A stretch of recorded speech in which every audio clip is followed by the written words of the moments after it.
Hello दोस्तों, आज हम डिस्कस करेंगे शैव या वैष्णो धर्म के बारे में। इससे संबंधित 4 से 5 क्वेश्चन होंगे। सिर्फ ध्यान से देखना, ये 4 से 5 क्वेश्चन में आपके बहुत से क्वेश्चन कवर हो जाएंगे। चलिए देखते हैं इन 4-5 क्वेश्चन को। देखो, पहला क्वेश्चन क्या है। एक ब्रह्मांडीय नर्तक के रूप में हिंदू भगवान शिव का चित्रण है जो तांडवम नामक अपने दिव्य नृत्य का प्रदर्शन करते हैं।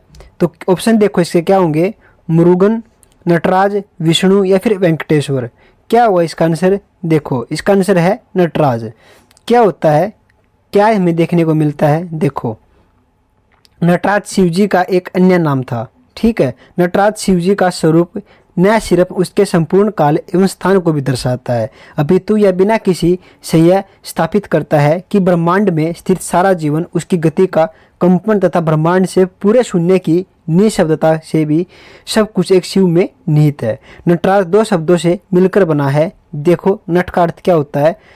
नट होता है कला और राज आपको पता है। ठीक है, तो इस स्वरूप में शिव कलाओं का एक जो आधार है उसको ही शिव के तांडव नृत्य के लिए प्रसिद्ध माना जाता है। ठीक है, एक अगला क्वेश्चन देखो इसके बाद क्या आता है शिव धर्म के बारे में। त्रिमूर्तियों में सृष्टिकर्ता देवता होने के बाद भी जो त्रिमूर्ति होते हैं, जिसके तीन मुख होते हैं, उससे संबंधित क्वेश्चन है ये। देवता होने के बाद भी आजकल किस देवता की पूजा बहुत कम की जाती है? ऐसा कौन सा देवता है जो त्रिमूर्ति है लेकिन उसकी पूजा सबसे कम की जाती है? तो क्या होगा इसका आंसर? इसका आंसर हो जाएगा ब्रह्मा जी। देखो, ब्रह्मा जी के बारे में क्या देखने को मिलता है। त्रिमूर्ति के अंतर्गत गुप्त काल में ब्रह्मा, विष्णु और महेश शिव जी की पूजा आरंभ हुई। ठीक है, धार्मिक समन्वय की यह उदार भावना गुप्त काल की विशेषता थी। गुप्त साम्राज्य में क्या होता है, गुप्त साम्राज्य वैष्णव धर्म के अनुयायी थे, किंतु उनकी धार्मिक सहिष्णुता की भावना भी शिव धर्म की एवं ब्रह्मा की पूजा में समान प्रगति हुई थी। ठीक है, एक दोनों में ही समान रूप से प्रगति हुई थी। वर्तमान समय में विष्णु और शिव जी की पूजा समाज में विशेष रूप से प्रचलित है। ठीक है, परंतु ब्रह्मा जी की पूजा उपेक्षित। ब्रह्मा जी का मंदिर स्थान कहाँ पर? राजस्थान में कहाँ पर है? पुष्कर में स्थित है। जो ब्रह्मा जी हैं उनका जो स्थान माना जाता है वो राजस्थान के पुष्कर में माना जाता है। अगला क्वेश्चन देखो इसी का। प्रारंभिक भक्ति आंदोलन में एक ऐसे न्यायरों के नेतृत्व में हुआ जो डैश के भक्त थे। किसके भक्त थे? देखो, शिव के, विष्णु के, या फिर सूर्य के, या फिर ब्रह्मा के। क्या होगा इसका आंसर? इसका आंसर हो जाएगा शिव के। देखो क्या देखने को मिलता है हमें इसके बारे में। भक्ति आंदोलन में क्या होता है, एक न्यायरों के नेतृत्व में किया गया आंदोलन शिव धर्म से संबंधित था।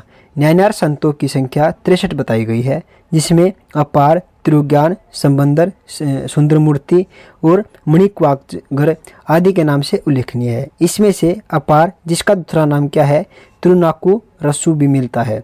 पहलो नरेश महेंद्र वर्मन प्रथम का समकालीन था। किसका समकालीन था? महेंद्र वर्मन प्रथम का। पहलव राजाओं का जो शासनकाल है वो न्यायनरो, शिव तथा आलवरो वैष्णव के भक्ति आंदोलन के लिए विशेष रूप से उल्लेखनीय माना जाता है। अगला क्वेश्चन देखो, और लास्ट क्वेश्चन है इसका। ये इस चैप्टर से संबंधित वैष्णव से और शिव से यही क्वेश्चन इंपॉर्टेंट होते हैं जो पेपर में आए हैं। अगला देखो, पशुपति संप्रदाय प्रवर्तक कौन थे? लकुलिश, बसव, अभिनव या फिर मत्स्य इंद्रनाथ। क्या होगा इसका आंसर? देखो, इसका आंसर हो जाएगा लकुलिश। क्या होता है इसमें? लकुलिश पशुपति संप्रदाय के प्रवर्तक थे। इन्हें ही शिव का 28वां अवतार माना जाता है। इस संप्रदाय के अनुयायियों को लकुड़ धारण करते थे। ये क्या करते थे? इस संप्रदाय के लोग जो थे वे अनुयायी लकुड़ धारण करते थे।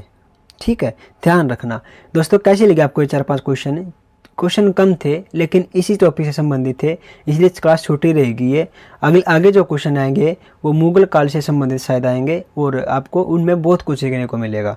दोस्तों बने रहिए चैनल पर, चैनल को सब्सक्राइब कर लेना, बेल आइकन जरूर दबा लेना ताकि क्लास आए तो आपको पता चल सके।